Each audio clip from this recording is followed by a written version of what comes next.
उपस्थित परम सौभाग्यशाली भगवत रस रसिक जिज्ञासु वृंद, इस पवित्र विचार सागर ग्रंथ में हम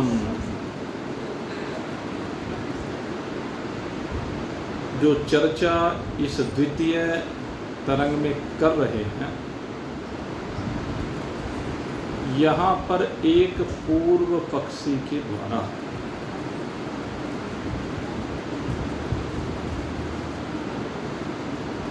जो अनुबंध चतुष्ट है उन पर आपत्ति की गई है।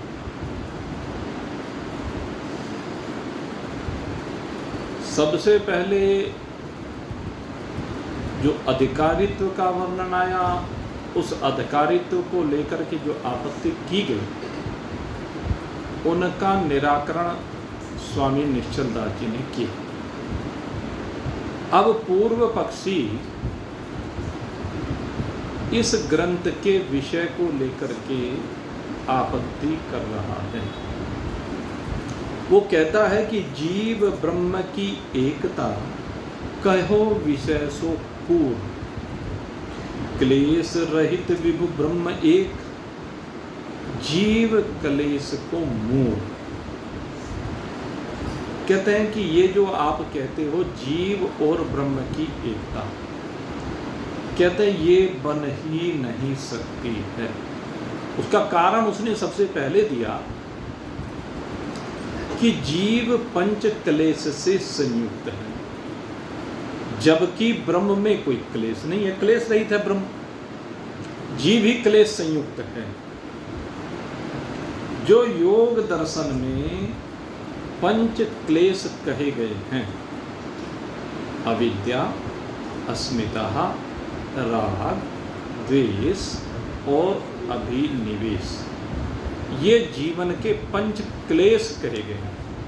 कहते हैं जीव इन पांचों से संयुक्त है और ब्रह्म में ये पांचों हैं नहीं, ब्रह्म पंच कलशों से विरहित है। तो दोनों की एकता किस प्रकार से संभव है? तो सबसे पहले यहाँ पर पंच क्लेशों का वर्णन किया गया है और उसी की चर्चा हम कर रहे थे। मेरे मित्रों, ये पंच क्लेश कब तक हैं? कहते जब तक अविद्या है, अस्मिता है, राग है, द्वेष है, अभिनिवेश है, यही तो पंच क्लेश है। ये जीवन में जब तक ये पांचों चीज हैं तब तक क्लेश है। ये पांच हट जाए तो फिर क्लेश कहाँ रहेगा? तो हमारा जो ये वेदांत दर्शन है, ये पंच क्लेशों से विरहित कर देता है इस जीव को। जीव में क्लेश रहते ही नहीं है और इनकी निवृत्ति का उपाय बताता है। और ये उपाय जो जीव को बताए गए हैं, वो सीधी सी बात है कि साधनों की वृद्धि, जैसे जैसे साधनों की वृद्धि होती चली जाएगी, वैसे वैसे जीवन के क्लेश मिटते चले जाएंगे। बिन हरि भजन जीवन के क्लेश नहीं मिटते हैं, बिना त्याग के क्लेश नहीं मिटते हैं। और जो साधन हैं, साधनों के लिए आवश्यकता है एक इच्छा शक्ति। हर व्यक्ति की एक इच्छा शक्ति होती है और वो इच्छा शक्ति, जिसको विल पावर कहते हैं, वो सही मायने में जीव के दुखों के विनाश करने के लिए। हमारे जितने दुख हैं उन सब में ये जो हमारा मन है ना, इसकी निर्बलता सबसे बड़ा कारण है। अगर हमारा मन सबल हो जाए, मन दृढ़ इच्छा शक्ति वाला हो जाए, मन और बुद्धि मिलकर के निश्चात्मिका बुद्धि हो जाए, तो जीवन के क्लेश ना रहे। इसके लिए आपको शक्ति चाहिए, आत्मबल चाहिए। बार बार आत्मबल को बढ़ाने की बात की गई है, क्योंकि जीवन में अनुकूल और विपरीत परिस्थितियां सबके आती हैं। जब ये अनुकूल और प्रतिकूल परिस्थितियां आती हैं तो उस समय आपका आत्मबल काम करता है। भाई शरीर रोगी है सबका, ऐसा कौन सा शरीर है जिसमें रोग नहीं है? लेकिन अगर यदि आपका आत्मबल मजबूत है तो 24 घंटे उसे गाने की आवश्यकता नहीं है, 24 घंटे उसके विषय में चिंतन करने की आवश्यकता नहीं है। जब आप उसके बारे में चिंतन करते रहते हैं तो वो रोग और बढ़ जाता है, क्योंकि उस शरीर के रोग के साथ एक रोग मन का और बढ़ जाता है। इसलिए कहा अपने आत्मबल को, अपनी इच्छा शक्ति को दृढ़ करो, मजबूत करो। एक आज बात चल रही थी डॉक्टर साहब से, इन्होंने कहा एक बहुत बढ़िया बात बताई। कहने एक होती है पोटेंशियल एनर्जी और एक होती है काइनेटिक एनर्जी। यानी दो तरह की एनर्जी होती है, दो तरह की शक्ति होती है। एक तो स्थिर रहने वाली अचल शक्ति, अचल भी कुछ समय के लिए कह लीजिए, फिर वो स्थानांतरित भी होती है। वैसे तो हम जो साइंस पढ़ते हैं तो साइंस में इन दोनों प्रकार की शक्तियों का वर्णन आता है। एक को स्थितिज ऊर्जा कहते हैं, एक को गतिज ऊर्जा कहते हैं। स्टैटिक एनर्जी और डायनेमिक एनर्जी, ये दो रूप में कही गई है और ये हर जगह देखने को मिलती है, हर जगह। जैसे मान लीजिए हमारा ये पंखा चल रहा है, इस पंखे के ऊपर अगर यदि हम चिंतन करें, जब तक लाइट का स्विच ऑन नहीं किया, लाइट है इसमें, ऐसा नहीं कि लाइट नहीं है, करंट है, लेकिन वो साम्यावस्था में है, पंखा साम्यावस्था में है, लेकिन स्विच के ऑन करते ही पंखे ने गति प्रारंभ कर दी। और जब गति प्रारंभ हुई, प्रारंभ में उसकी जो गति है वो कम है, हवा नहीं लगती, लेकिन धीरे धीरे धीरे वो स्पीड पकड़ता है और स्पीड पकड़ने के बाद ये फिर इतनी तेजी से घूमने लगता है कि ये हवा फेंकने लगता है, पीछे से हवा लेकर के आगे फेंकने लगता है और उससे गर्मी दूर हो जाती है। जैसे एक उदाहरण दिया कि जैसे एक पत्थर पहाड़ की चोटी पर रखा हुआ है, रखा है, बहुत दिनों से रखा है, उसके अंदर बहुत शक्ति है, बड़ा पावरफुल है, लेकिन उसकी पावर देखी नहीं गई है, तो देखी नहीं जा रही।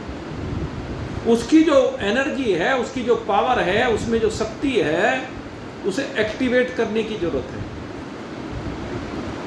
वहां पर एक्टिवेट कौन करे?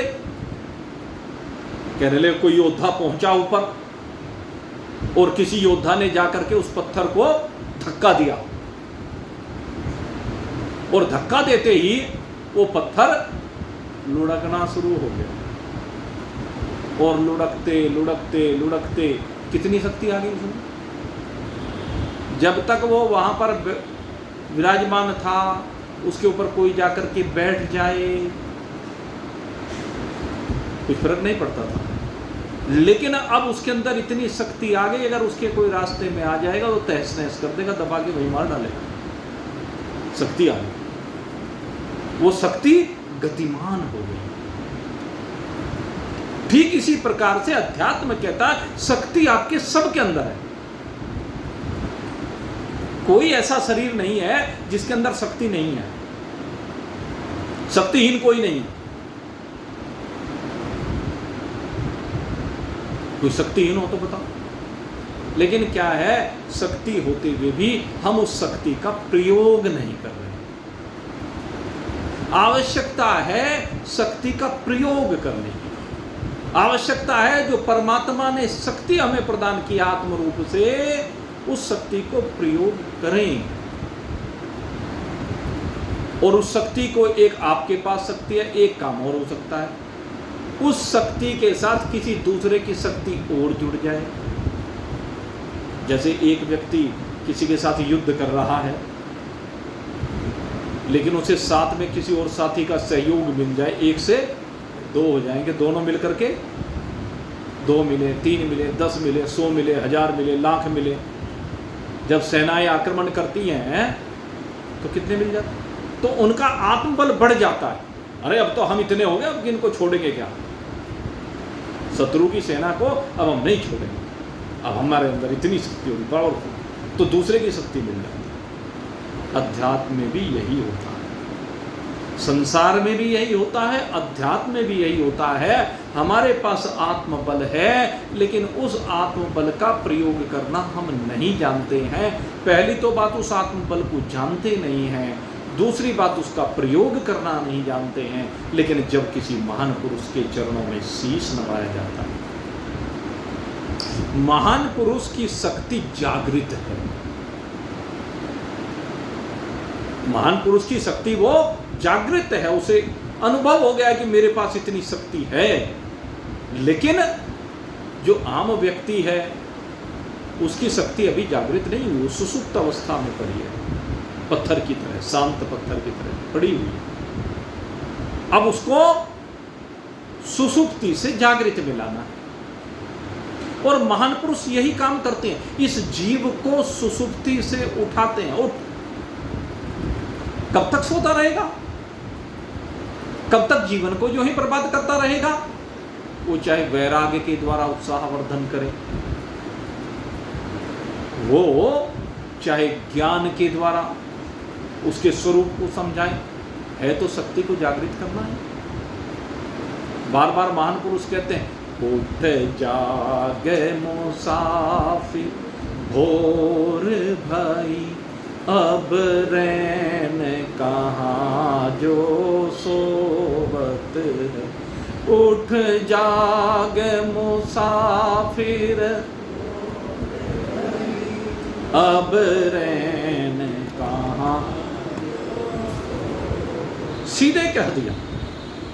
रैन कब तक है? सुसुप्ति जब तक है तब तक रात्रि है। और जब सुसुप्ति से उठाने वाला कोई मिल गया तो रात्रि रहती ही नहीं है, रात्रि का अंधकार रहता ही नहीं है, जीवन में प्रकाश हो जाता है। वो समझाते हैं कि छोड़ इस नींद को, टोक नींद से आँखियां खोल जरा, और अपने प्रभु से ध्यान लगा। यह प्रीत करण की रीत नहीं, प्रभु जागत है तू सोवत है। प्रभु तो जाग रहे हैं और तू सो रहा है, कितना मूर्ख है। अरे ये निद्रा से आंखें खोल, आलस्य और प्रमाद से बाहर निकल, काम क्रोध मद लोभ मोह मात्सर्य राग द्वेष अहंकार से संयुक्त होकर जो तू इस मोह रूपी रात्रि में शयन कर रहा है, कहते इससे उठ, टुक नींद से अखियां खोल जरा और अपने प्रभु से ध्यान लगा। तेरा प्रभु तेरे अंदर बैठा हुआ है, इस अंतरात्मा में झांक करके देख, यहीं पर तेरा परमात्मा बैठा हुआ है। देखने वाली आंखें चाहिए। निमाई पंडित, निमाई पंडित के बारे में आपने सुना होगा, चैतन्य महाप्रभु। चैतन्य महाप्रभु निमाई पंडित उनको कहा करते थे, क्योंकि वो बहुत बड़े विद्वान थे।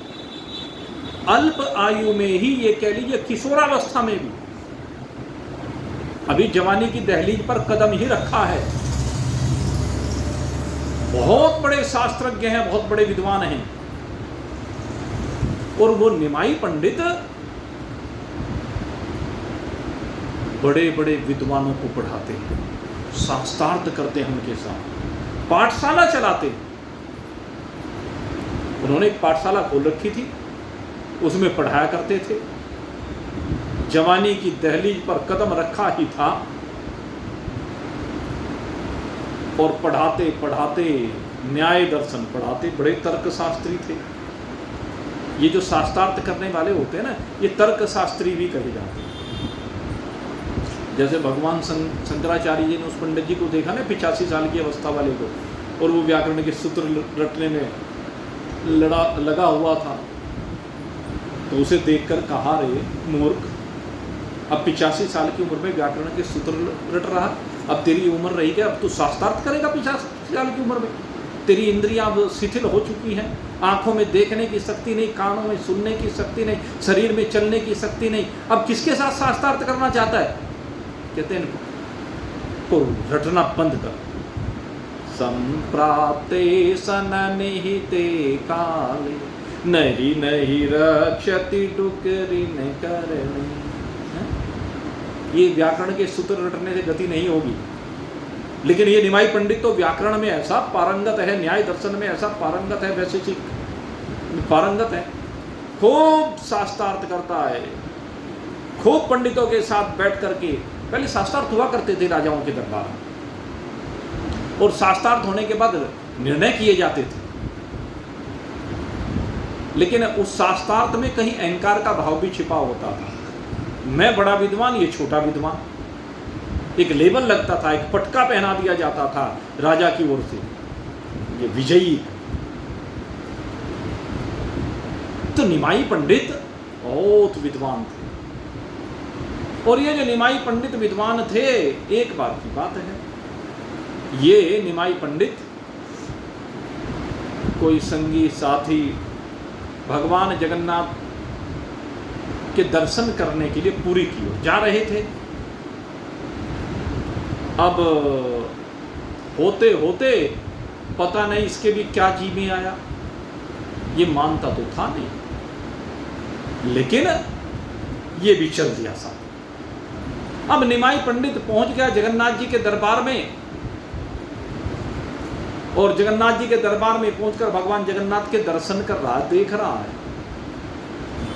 जगन्नाथ ने देखा कि आज तो ये बड़ी मुश्किल से आया है, इतना विद्वान होकर के, इतना ज्ञानी होकर के, ये अपनी सारी जिंदगी यूं ही खराब कर रहा है। जगन्नाथ भगवान स्वयं बोले, निमाई पंडित क्यों जिंदगी को खराब कर रहा है? अरे जिसको पढ़ना है उसको पढ़, ये क्या पढ़ रहा है तू? पढ़ना है तो तू अपने को पढ़ ले। इन शास्त्रों से अगर तूने अपने को पढ़ लिया तो तूने सब कुछ पढ़ लिया, अगर तूने अपने को नहीं पढ़ा तो कुछ नहीं पढ़ा, कुछ नहीं जाना। इतना विद्वान होकर, इतना ज्ञानी होकर के जीवन को यूं ही खराब कर रहा है लड़ने झगड़ने में। अब अगर यदि पढ़ना है तो आत्मा को पढ़, परमात्मा को पढ़। आंखें खुल गई निमाई पंडित की, और निमाई पंडित बावरा हो गया। वहां से वापस आया घर, पाठशाला में गया, विद्यार्थी आए, विद्यार्थी को पढ़ाता है। ईश्वर ही सब कुछ है, ईश्वर ही सब कुछ करने वाला है, सब कुछ ईश्वर में ही हो रहा है, ईश्वर से भिन्न कुछ नहीं है। तुम भी ईश्वर का ही स्वरूप हो, मैं भी ईश्वर का ही स्वरूप हूँ। बच्चे कहने लगे, गुरुजी क्या पढ़ा रहे हो? कहते हैं यही पढ़ा रहा हूँ जो सत्य है, जो यथार्थ है, जो वास्तविकता है, वो पढ़ा रहा हूँ। कि हम न्याय पढ़ने आए हैं? कहले यही न्याय है, न्याय यही है कि इस शरीर के रहते रहते अगर ईश्वर को जान लिया, ईश्वर को समझ लिया तो सब कुछ समझ लिया। कहने लगे इस तरह तो हम परीक्षा में फेल हो जाएंगे, हमारी जब परीक्षा होगी वहां तो हम फेल हो जाएंगे। कहने लगे कोई बात नहीं, यहाँ की जीवन की इस परीक्षा में फेल हो गई तो कोई बात नहीं, कहने वहां की परीक्षा में फेल नहीं होनी चाहिए। और एक एक करके सारे विद्यार्थी जाने शुरू हो गए, सब साथ छोड़ने लगे। और निमाई पंडित तो भगवान जगन्नाथ के स्वरूप में निमग्न होने लगा। अब माँ ने देखा, पत्नी ने देखा, पत्नी ने देखा ओ तुम्हें भी अपने भाई वाला रोग लग गया है। कहने लगे लेकिन मेरी एक प्रार्थना है, विष्णु प्रिया कहती है मेरी एक प्रार्थना है, कोई बात नहीं, आपको ये रोग लग गया है, मैं कहीं बाधा नहीं बनूंगी, आपके भोजन का प्रबंध मैं करूंगी, लेकिन मेरा एक निवेदन है, मां को छोड़ के मत जाना।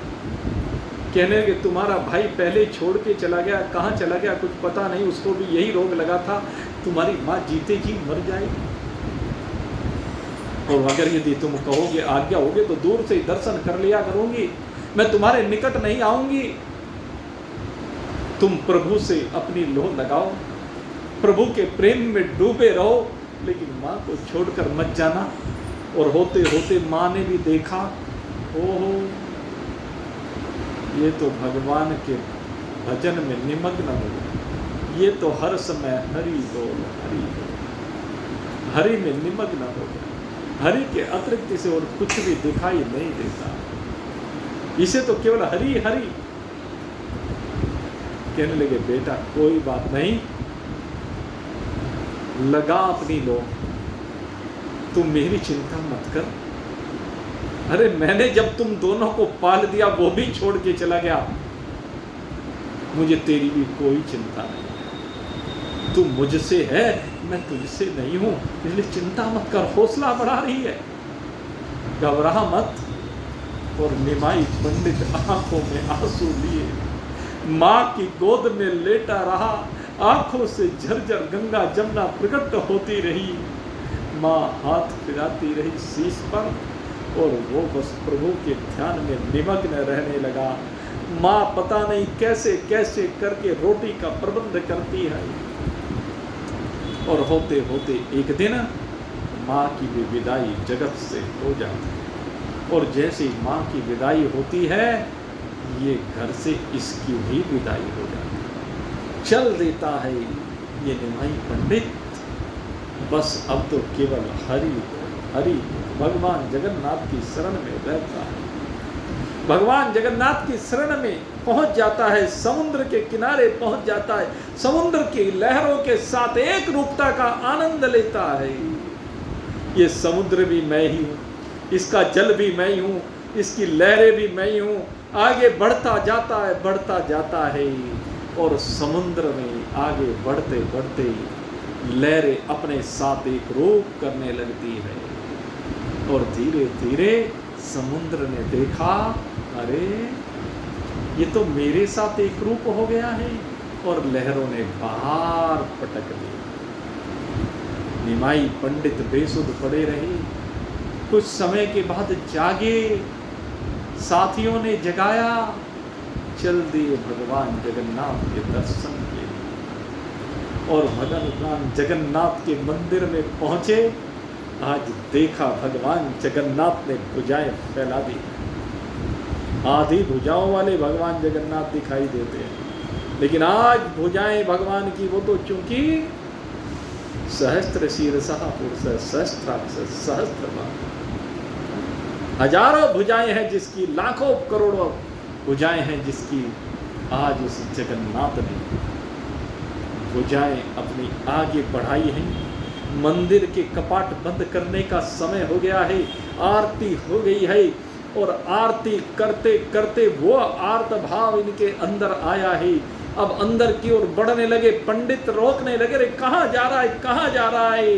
लेकिन इसे कुछ नहीं सुनाई दे रहा है, इसे तो साक्षात सामने भगवान दिखाई दे रहे हैं, जो आह्वान कर रहे हैं कि आ आ और जगन्नाथ भगवान की ओर बढ़ता चला जाता है निमाई पंडित। और बढ़ते बढ़ते बढ़ते मंदिर के दरवाजे को पार किया, अंदर प्रवेश किया, दरवाजा बंद हो गया। भगवान जगन्नाथ ने अपनी भुजाएं फैलाई और ये भगवान जगन्नाथ के आगोश में समाते चले गए। आज जड़ और चेतन का भेद टूट गया। आज आत्मा परमात्मा के साथ एक रूपता को प्राप्त हो गई। ये है मेरे मित्रों आत्मबल। इस आत्मबल के सहारे हुए निमाई पंडित भगवान के साथ एक रूपता को प्राप्त हुए। भगवान रूप ही हो गए, भगवान से भिन्न नहीं रहे, पृथक नहीं, शिवोहम। ये आत्मबल इसलिए मजबूत है। परमात्मा आपसे दूर नहीं है, परमात्मा आपके अंदर बैठा हुआ है, आप में ही बैठा हुआ है, कहीं विलग नहीं है। लेकिन जरा ध्यान लगाओ, शरीर में से ध्यान को हटाओ। ध्यान की प्रक्रियाएं हैं। जब ध्यान करने बैठो न तो ध्यान कैसे किया जाता है? मेरे मित्रों, पहले संसार की ओर से ध्यान हटाइए, व्यापार की ओर से ध्यान हटाइए, संबंधियों की ओर से ध्यान हटाइए और हटाते हटाते अब शरीर की ओर से ध्यान हटाना प्रारंभ कीजिए। इधर से हटाइए और उधर लगाइए उस परमात्मा में जो अनंत है, जो असीम है। इसी को विचार भी कहते हैं, इसी को ध्यान भी कहते हैं। जैसे जैसे आप अनंत के ऊपर विचार करते चले जाएंगे, अनंत क्या है, अनंत कैसा होता है, आप अपने आप में उस अनंतता को अनुभव करते चले जाएंगे। असीमता के ऊपर चिंतन करिए तो सही, असीमता का ध्यान कीजिए तो सही, असीमता क्या होती है इसके ऊपर विचार कीजिए तो सही। आप देखेंगे जैसे जैसे असीमता के ऊपर विचार करेंगे आप असीम ही हो जाएंगे। देश काल परिस्थितियों की सीमाओं से बाहर निकल जाएंगे, शरीर की सीमाओं से बाहर निकल जाएंगे और आप अपने आप को परमात्मा रूप से अनुभव करेंगे। लेकिन मेरे मित्रों, मैं फिर कहता हूँ, महान पुरुष जो आपको जगा रहे हैं, जागिए। अगर जाग गए तो काम बन गया। आलस्य करते रहे, प्रमाद करते रहे, रोते रहे, हैं? बारंबार अपने दुखों का रोना रोते रहो, कुछ होने वाला नहीं है। शरीर के रोग मिटने वाले नहीं हैं। ये शरीर के रोग किसके मिटते हैं? शरीर में कोई भी रोग आ जाओ मिटने वाला नहीं है। इसलिए शरीर की सीमा से बाहर निकलो और शरीर की सीमा से बाहर निकल करके उस असीमता में, असीमता का चिंतन करो, नहीं अनंतता का, अखंडता का, इनके चिंतन करो। अपनी निराकारता, निर्गुणता, निर्विशेषता, जो भी कुछ है उस सबको हटाइए, निर्विशेष रूप से अपने आप को शेष रखिए। नहीं तो संसार को प्याज के छिलकों की तरह से उतारते रहिए, उतारते रहिए। छिलके उतरते जाएंगे, उतरते जाएंगे, उतरते जाएंगे और बाद में क्या निकलेगा? खाक निकलेगा। आंखों से आंसू निकलते रहते हैं, रोने के अलावा और कोई दूसरा चारा नहीं बचेगा।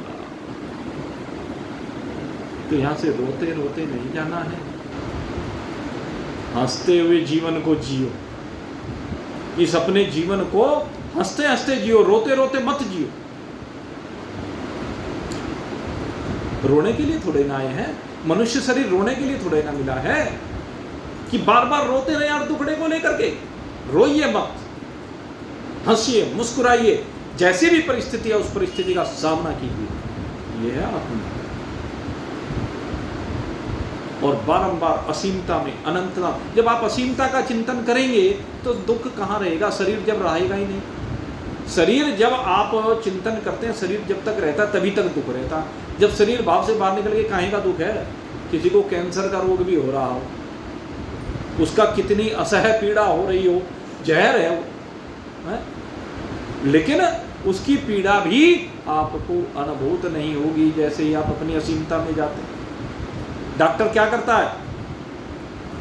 डॉक्टर आपको नींद में भेज देता है। जब पीड़ा होती है तो नींद में पहुंचा देता है, एल्प्रेक्स खा लीजिए, या कोई इंजेक्शन लगा देता है नींद का। उससे क्या होता है? सुसुप्ति में गए, अब मन सुसुप्ति में सो जाता है, और सुसुप्ति में जब मन सो गया तो शरीर का भान नहीं रहा। जिस भाग में पीड़ा है वहां से तरंगे निकलनी बंद हो गई, या कह लो निकलने वाली तरंगे मन ने अनुभूत करनी बंद कर दी, तो दुख मिट गया। और मैं कहता हूं ध्यान के द्वारा, अपने स्वरूप के विचार के द्वारा इस दुख को दूर भगाइए ना। ऐसी नौबत क्यों आने देते हो कि एल्प्रेक्स खाएं? एल्प्रेक्स खाते खाते भी पहले एक गोली खाओगे, साल 2 साल एक गोली से काम चल जाएगा, फिर 2 गोली खाओगे, साल 2 साल तब खींच जाएगा, होते होते वो काम करना बंद कर देगी, उससे भी नींद नहीं आएगी। ऐसी नौबत ही क्यों आने देता हो? सो ही मत। आपको बताऊँ जो थकान कैसे मिटेगी? ध्यान से मिटेगी। ध्यान में आपकी विल पावर बढ़ जाएगी। लेट कर कीजिए ध्यान। शरीर की बैठने की सामर्थ्य नहीं है तो लेट कर कीजिए। असीमता का, अनंतता का, अपारता का, निराकारता का, निर्गुणता का एक एक विषय लीजिए और उसके ऊपर चिंतन, उसकी गहराई में डूबिए। यही होता है चिंतन, यही होता है विचार, यही होता है ध्यान, यही होता है आत्मा से परमात्मा का मिलन। इसको करना प्रारंभ कीजिए। और उसके लिए मेरे मित्रों, आपको पहले भी एक दिन बताया था, संसार से संबंध को ढीले कीजिए और परमात्मा से संबंध को प्रगाढ़ कीजिए। परमात्मा माने अनंत, परमात्मा माने असीम, निराकार, निर्गुण, एक, प्रारंभ में दृष्टा, साक्षी। ये सब परमात्मा का विवेचन है, इसमें डूबी। और फिर रही क्लेशों की बात, तो भाई क्लेश कहाँ रहेंगे? अविद्या कहाँ रहेगी? अविद्या का जीवन में प्रवेश ही नहीं होगा। 2 प्रकार की अविद्या कल आपको बताई थी, एक मूला अविद्या और एक तुला अविद्या, जिसने जीव को ढक रखा, आत्मा को ढक रखा, ये कह लीजिए। मूल अविद्या कौन सी है? जो आत्मा को ही ढक लेती है, आत्मा पर ही आवरण डाल करके अंतःकरण को, शरीर को सब कुछ बना के खड़ा कर देती है। व्यक्ति अपने को आत्मा ना मान करके, ज़्यादातर आप देखें, हमने देखा है जो विभिन्न सिद्धांत संसार में प्रचलित है, उनमें क्या है कि अधिकांश लोग केवल अंतःकरण तक ही पहुंचते हैं। कोई कोई है जो प्रकृति तक पहुंचता है, आत्मा तक पहुंचने वाला तो कोई बिरला होता है। सब बीच में लटके झटके खाते रहते हैं। आप चिंतन करें, कहाँ का रास्ता बताएंगे? स्वर्ग लोक का रास्ता आपको बता दिया जाएगा। कोई और आगे पहुंचेगा तो एक ऐसे लोक का रास्ता बता देंगे, कहने लगे जी वहाँ परमात्मा की शरण में जीव चला जाता है और वहाँ पर मनोवांछित भोगों को भोगता है भगवान की शरण में, और फिर कुछ समय के बाद वहाँ से लौट के फिर यहीं आ जाता है। मैंने कहा भाई स्वर्ग में और ईश्वर की गोद में फर्क क्या रह गया यहाँ पर? ये तो जैसे स्वर्ग लोक में गया और छिने पुण्य मृत्युलोक के विषंति, जैसे पुण्य क्षीण हुए उन्हें मृत्युलोक में आ गया। तो इस स्वर्ग में और उस भगवान के संग में फर्क कहाँ हुआ?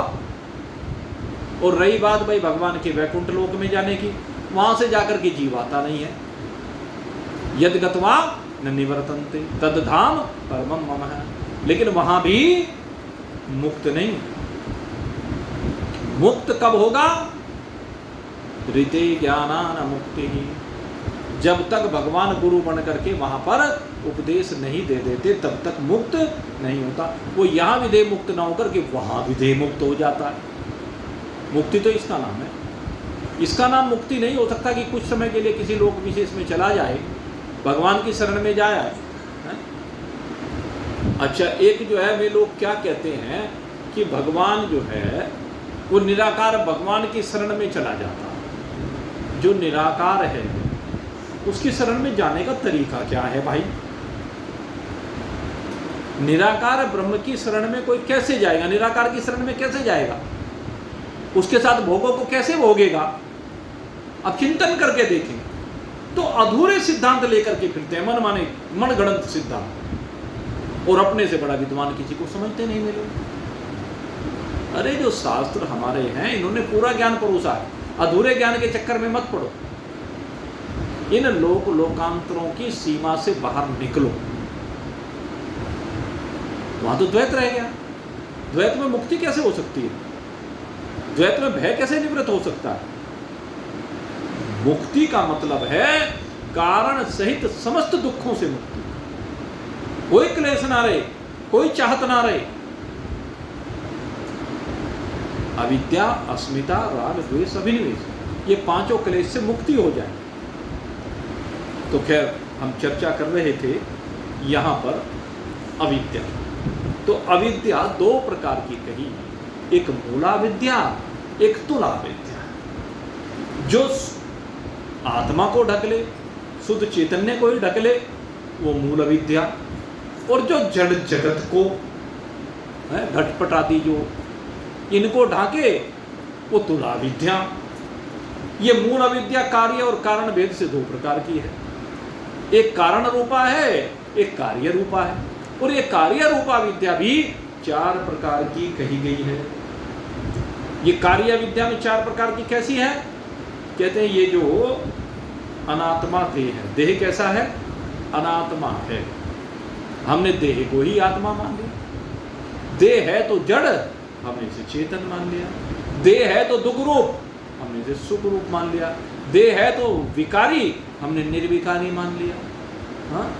देह है तो सगुण, हमने इसे ही निर्गुण मान लिया। तो ये क्या है? अनात्मा में आत्मबुद्धि। अनात्म देह आदि में, और सबकी देह है इसी में। देह चाहे किसी की भी हो, देह सबकी अनात्मा है। और देही वो आत्मा है, वो परमात्मा है। बाकी जितनी भी देह हैं सब अनात्मा है। चाहे किसी की भी ले लो, यहां से लेकर ब्रह्मा जी पर्यंत, सब अनात्मा। देह तो सबकी अनात्मा रही, और आत्मा वो सत्य है, वो परमात्मा रूपा है। तो पहली अविद्या यही है, कार्य रूपी अविद्या यही है कि इस अनात्म देह को सत्य मान लेना, आत्म मान लेना, यथार्थ मान लेना। सबसे पहली अविद्या ये। तो इस अविद्या को निवृत्त करना है। ये जो पंच क्लेश हैं, हम चाहते हैं इनको निवृत्त करें, ये हमारे जीवन में ना रहें। तो कब नहीं रहेंगे?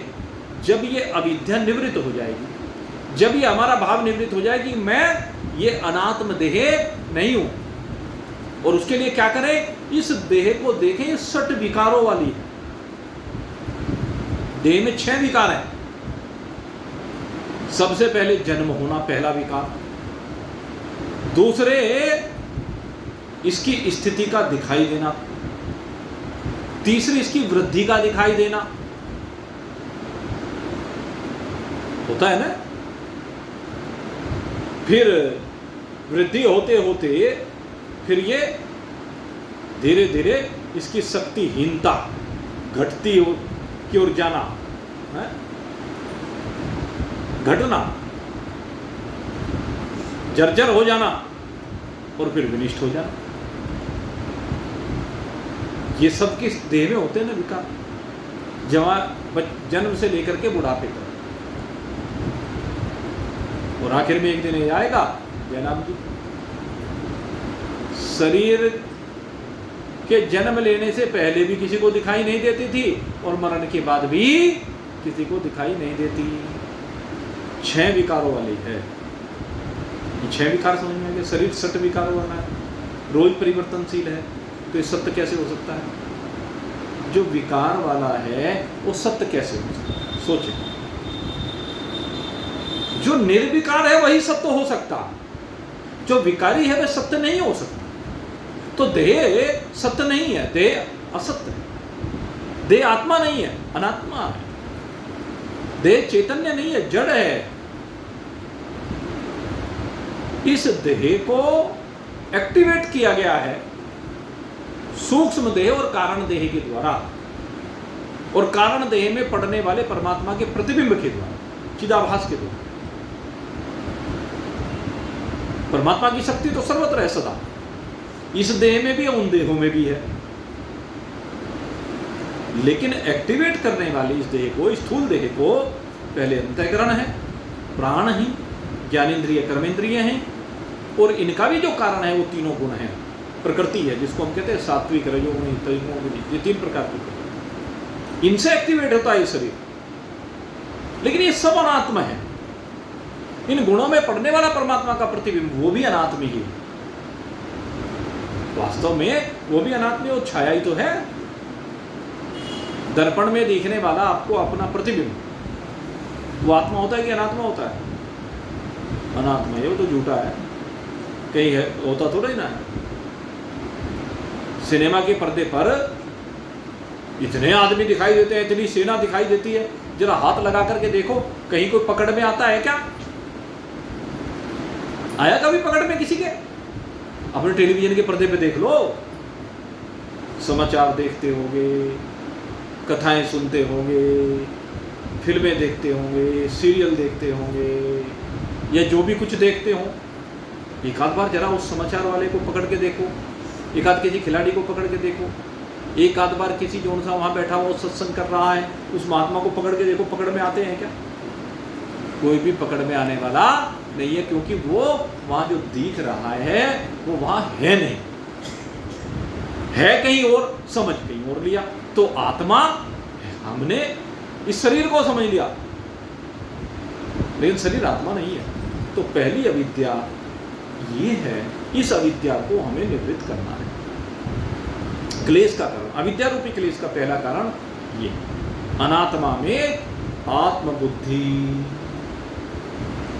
दूसरा कारण दिया अनित्य में नित्य बुद्धि, अनित्य में नित्य बुद्धि। बेटा नित्य है कि अनित्य है? घरवाली नित्य है कि अनित्य है?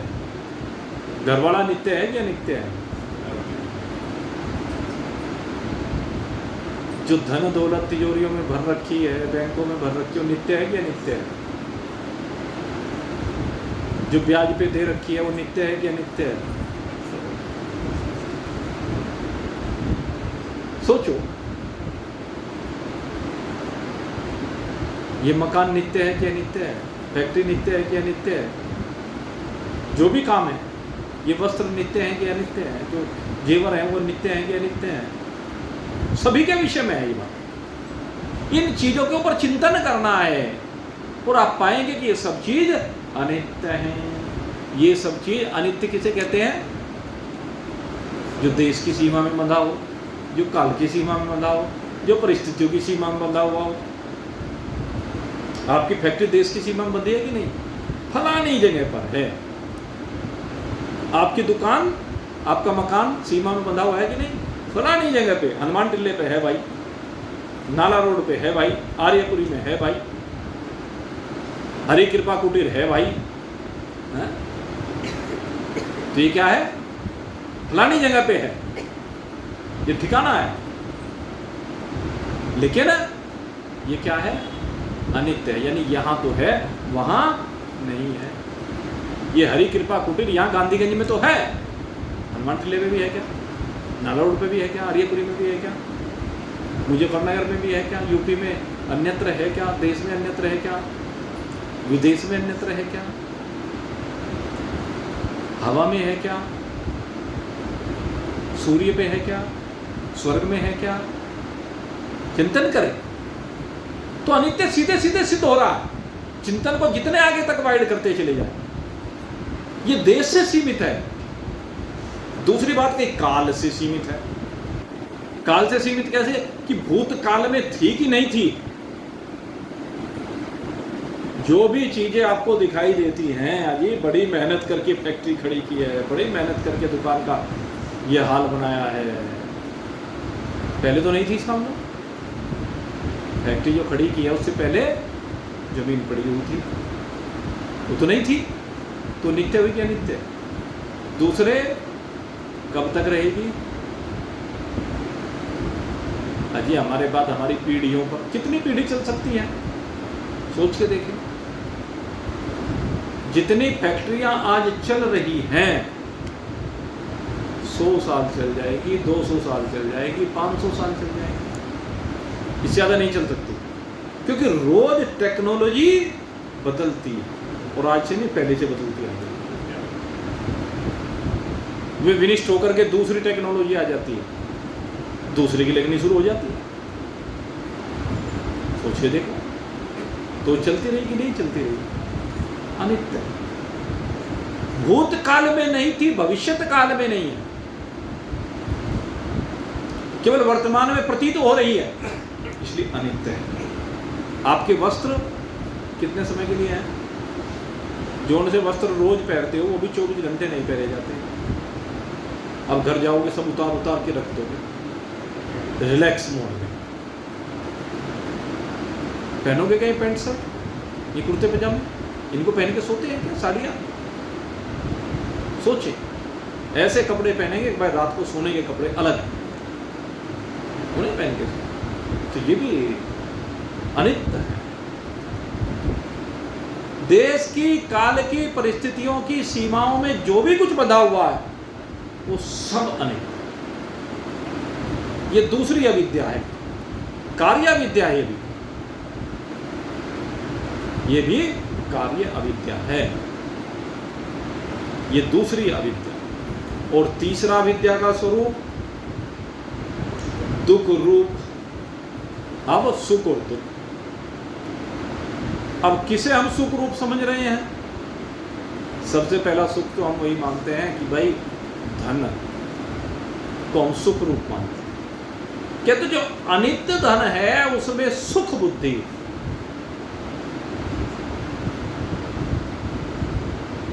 सदा तो रहने वाला नहीं है, विनिष्ट होने का भय बना रहता है, सदा ही बना रहता है और एक दिन होगा। स्थिर रहता है क्या किसी के पास? और नोटों का तो खेल ऐसा ही है भाई, पता नहीं एक नोट कितने हाथों में घूम जाता है, हजारों में घूमेगी, लाखों में घूमे। आपके पास आज जो नोट आया, 100 रुपये का नोट मान लो आया, कहाँ से आया? ये हमारा फलाना गाहक दे गया, उसके पास कहाँ से आया? जो तनख्वाह मिली, तनख्वाह कहाँ से आई? अजी बैंक में से मिली, बैंक में कहाँ से आया? अजी कोई डिपॉजिट करा के गया, कौन डिपॉजिट करा के गया? ये उसके पास कहाँ से आया? फिर वही चक्र हजारों लाखों करोड़ों लोगों में घूमते रहते हैं, घूमते रहते हैं। तो नित्य कैसे होंगे? चंचला है लक्ष्मी, स्थिर रहने वाली है ही नहीं। इसलिए जो धन आदि पदार्थ जिनमें सुख बुद्धि बना रखी है वो एक दिन नष्ट हो जाएंगे, और नष्ट होने में दुख बुद्धि। दुख रूप पदार्थों को सुख रूप समझो, दुख रूप पदार्थ सुख रूप समझना। संसार के जितने भी पदार्थ हैं सब दुख रूप है, लेकिन हमने सुख रूप मान ली। कैसे? किसी समय अनुकूलता जिस समय प्रदान कर रहे हैं उस समय सुख रूप मान ली, उसी समय तो सुख रूप है, बाद में हर समय सुख रूप नहीं हो सकता। अगर 24 घंटे कोई कहे कि भाई दुकान पे 24 घंटे बैठ जाओ, 24 घंटे आपकी दुकान पे ग्राहक आएगा, बैठ जाओगे क्या? जो धन आ रहा है, जो कमाई हो रही है, 24 घंटे कितने दिन कर सकते हो? एक दिन बैठ जाओगे, 2 दिन बैठ जाओगे, चलो भाई दिवाली का दिन है, चलो भाई 24 घंटे दुकान खुलेगी आज। लेकिन 24 घंटे की दुकान खोलने के बाद घर पे जाके होश नहीं रहेगा। तो धन लगातार भी आ रहा है 24 घंटे, तो वो भी दुख रूप बन जाता है कि बस भाई अब तो दुकान बंद करूँ, भाई जाओ अब जा ग्राहक हो, अब सामर्थ्य नहीं रही। बहुत बातें बच्चों को लेकर कर लो, परिवार को लेकर कर लो, सुख और दुख मन की परिभाषा से। तो कहते हैं इस दुख रूप धन आदि पदार्थों में जो सुख बुद्धि है, इस बुद्धि को समाप्त करो। ये भी अविद्या। तीसरा, अविद्या किन तीनों रूपों को, पहले देह में आया, फिर अनित्य पदार्थ में आई, अब धनादि में आई, दुख रूप में। आत्मा को अनात्मा, अनित्य को नित्य, दुख रूप को सुख रूप, तीन तरह की अविद्या ही हो गई। अब चौथी प्रकार की अविद्या यहां पर बता रहे हैं, अपवित्र में पवित्र बुद्धि। अपवित्र में पवित्र बुद्धि। अपवित्र को पवित्र समझ लेना। बच्चा छोटा सा प्यारा सा गोद में आया, भंडा पड़ा है, लेकिन बाबा ने देखा और मुंह चूम लिया। क्या चूमा उसने? जब वो भंडा पड़ा है, काहे को चूमा? तो ये अपवित्र में पवित्र बुद्धि, वहां पोते का मोह बोल रहा है। ये मोह किसको चूमा? चमड़ी को। चलो पवित्र भी है तो आगे किसको चूमा? कहने चमड़ी को। चमड़ी तो पूरे शरीर की एक जैसी है।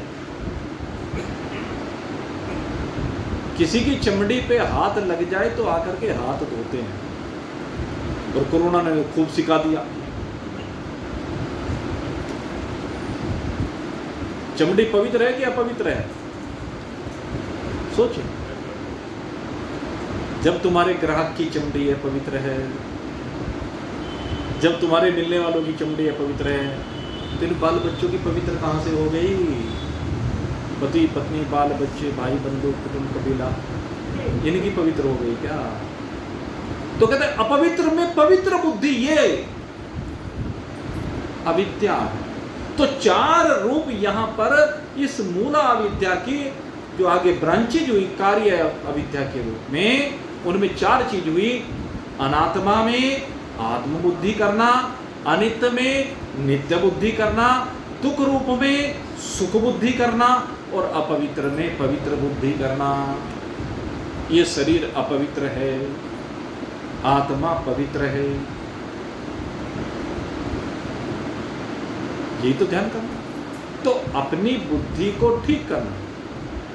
ये चारों दोषों का अगर यदि आपने निराकरण कर लिया, चारों को बड़ी प्रकार से समझ लिया, तो अविद्या जाती रहेगी।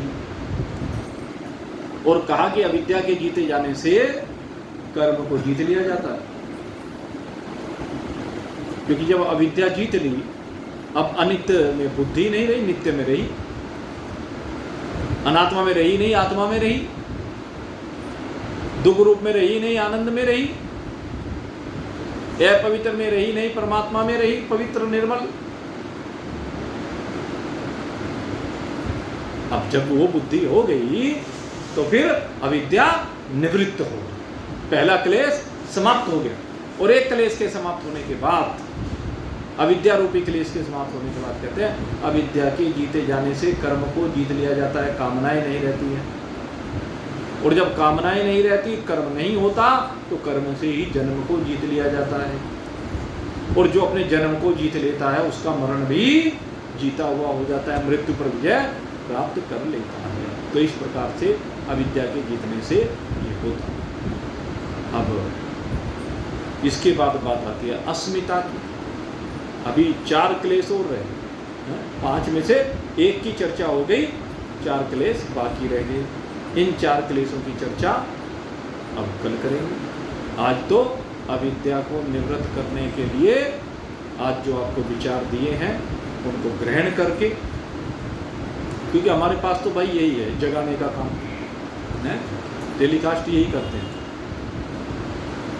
और यही है जो हम प्रसार कर रहे हैं वो आपके हृदय में विराजमान हो जाए, उससे आपके दुखों की निवृत्ति होकर के आप आनंद से संयुक्त होंगे। आप सबके लिए यही शुभ भावना करते हुए कि आप आनंदमय स्थिति में विराजमान हो। यहीं पर आज के सत्संग को अब विश्राम देते हैं। बोलिए सच्चिदानंद भगवान